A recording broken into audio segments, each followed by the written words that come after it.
পাখিরা অপেক্ষায় থাকে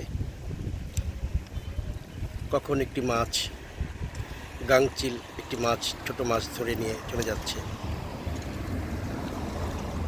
সারস পাখি বসে আছে।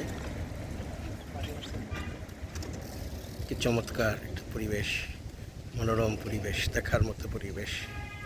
না আসলে বোঝা যায় না। আমরা ঘুরতে দেশ বিদেশ যাই, কিন্তু আমাদের দেশে যে কত সুন্দর, কত মনোরম দৃশ্য রয়েছে, সেগুলো আমরা দেখি না।